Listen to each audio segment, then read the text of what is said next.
আমার এখানে আসা একটা স্টেটমেন্ট যে আমি মাদ্রাসা ছাত্র হিসেবে আমি আমার নিজের পরিচয়কে ওন করি, ধারণ করি, এবং আমি মনে করি বাংলাদেশে রুলিং ক্লাসের ভিতরে যে ইসলামফোবিয়া আছে তাদেরকে এটাকে পুনর্বিবেচনা করতে হবে।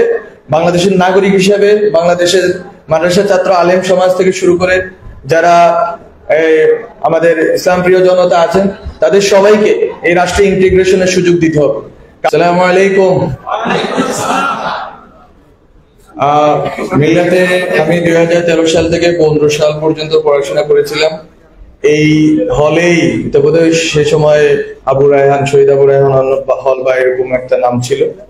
তো ওই একেবারে পেছনের সিটে আমরা বসতাম, আমরা কয়েকজন বন্ধু।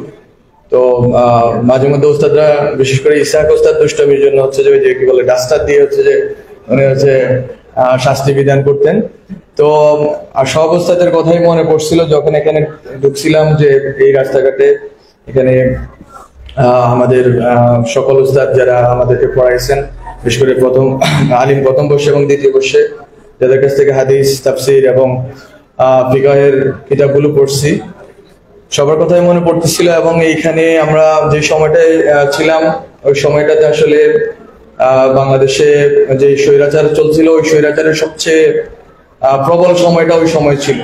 ওই সময়টাতে রাস্তাঘাটে বিরোধী দলের নেতাকর্মী শহীদ হচ্ছিলেন এবং এই অঞ্চলে তো অনেক ধরপাকড় চলতেছিল।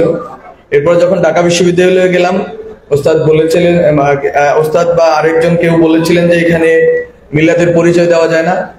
এটা আসলে সত্য, আমাদের জন্য এটা মানে এক ধরনের গ্লানি ছিল। সবাই লিখতো যে স্টাডিড এট নটর ডেম, স্টাডিড এট বিএনসি, কিন্তু আমরা বলতে পারতাম না স্টাডিড এট টিএমকেএম। আমরা বলতে পারতাম না, আমরা আমাদের পরিচয় দিতে পারতাম না। একটা রাজনৈতিক প্রেক্ষাপট আছে, কিন্তু এর চেয়ে যে বড় প্রেক্ষাপটটা আছে বাংলাদেশের সমাজের যেই যারা শাসক শ্রেণীর অংশের ভিতরে যে ধরনের মানে বদ্ধমূল যে ইসলামফোবিয়া, এটার কারণে আমরা মাদ্রাসার ছাত্ররা অনেক নিপীড়িত হয়েছি। আমাদের জায়গা থেকে আমরা হয়তো এই যে বৈষম্য বিরোধী আন্দোলনের ভিতর দিয়ে সেই ইসলামফোবিয়ার বিরুদ্ধে হয়তো আমরা জয়ী হতে পেরেছি সাময়িকভাবে, কিন্তু এখনো দীর্ঘ লড়াই বাকি। মাদ্রাসা ছাত্র থেকে শুরু করে যারা ইসলাম প্রিয় যারা জনতা আছে বাংলাদেশে, তাদের যে নাগরিক অধিকার আছে, এই নাগরিক অধিকার ক্ষুণ্ণ রাখার ক্ষেত্রে অনেক ভূমিকা রাখা বাকি। এবং তাদের সহ যেবেন তাদেরও বিরোধী যারা, তাদেরও নাগরিক অধিকার রাখা আমি মনে করি জরুরি। রাষ্ট্র কিন্তু কোনো বিশেষ ধর্মের, বিশেষ গোষ্ঠীর, জাতের হয় না। রাষ্ট্র যখন গঠিত হয়ে যায় তখন এটা নাগরিকের হয়ে যায়। যখন গঠন হয় তখন হয়তো ধর্মের ভূমিকা থাকে, যেমন বাঙালি জাতীয়তাবাদের ভূমিকা ছিল, ভাষার ভূমিকা ছিল। কিন্তু বাঙালি জাতীয়তাবাদের নামে যেভাবে হচ্ছে এখানে ইসলাম বিদ্বেষকে চাপিয়ে দেওয়া হয়েছিল আলেম ওলামা এবং মাদ্রাসার ছাত্রদের উপরে, তেমনি ভাবে অন্য কোনো আদর্শের মাধ্যমে, অন্য কোনো ধর্মীয় প্রবণতার মাধ্যমে আমরা যেন কোনো নাগরিক অধিকার ক্ষুণ্ণতা না করি।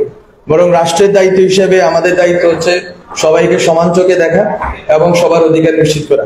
আমি ওই জায়গা থেকে আমি যেই শপথবদ্ধ, আমি সংবিধানের আন্ডারে এবং আমি রাষ্ট্রের দায়িত্বশীল হিসেবে আমি ওই কাজটাই করেছি, যে সকল নাগরিককে সমান চোখে দেখা।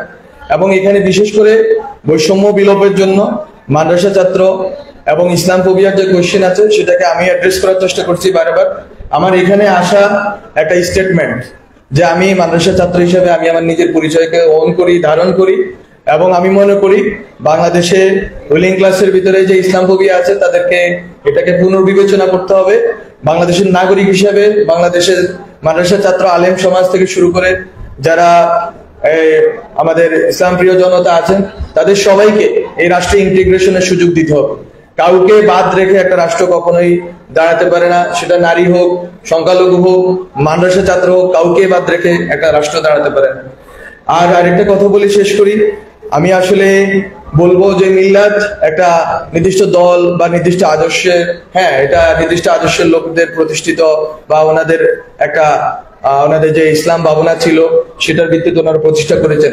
কিন্তু এখানে বাংলাদেশের সবচেয়ে মেধাবী শিক্ষার্থীরা পড়তে এসেছেন, বিভিন্ন পেরকার, বিভিন্ন তরিকার, বিভিন্ন মাসলাকের মানুষ এখানে পড়তে আসে। আমি মনে করবো মিল্লাতিয়ান যে ফ্যামিলি আছে তারা সকল মাসলাক, পেরকা, তরিকার মানুষকে ধারণ করতে পারবে।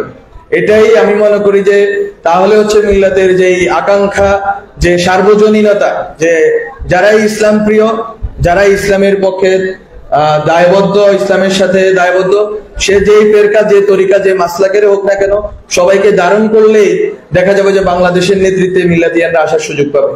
আপনি যদি সার্বজনীন না হন তাহলে আপনি গুটি কয়েকের হয়ে থাকবেন। বরং আমি মিল্লাতিয়ানদেরকে আহ্বান করব, আপনারা সর্বজনের হয়ে ওঠেন, সকল নাগরিকের হয়ে ওঠেন। সকল নাগরিকের নেতৃত্ব গ্রহণের জন্য যে মানসিক এবং বুদ্ধিবৃত্তিক প্রস্তুতি আছে সেটা গ্রহণ করুন, এবং এই মিল্লাতের থেকে আপনারা যা শিখে গেছেন এই শিক্ষাটাকে আপনারা পুরা বাংলাদেশের নেতৃত্বে দানের ক্ষেত্রে কাজে লাগাবেন। এখানে এসে শুনতে পেরেছি অনেকেই বিভিন্ন অঞ্চলে দাঁড়াবেন নেতৃত্ব দেওয়ার জন্য, জনপ্রতিনিধিত্ব করার জন্য। সবার প্রতি শুভকামনা। যে যেই দল থেকে দাঁড়ান না কেন, আমরা মিল্লাতিয়ান, এই পরিচয়টা আমরা রাখবো এবং সবাইকে সুযোগ দিব। এবং রাষ্ট্রের ক্ষেত্রে আমরা মনে রাখবো সকল নাগরিকের অধিকার সমান। সে সেকুলার হোক, ইসলামপন্থী হোক, সে মাদ্রাসা ছাত্র হোক, ওলেমা হোক, যে হোক না কেন, সবার অধিকার নিশ্চিত করতে হবে।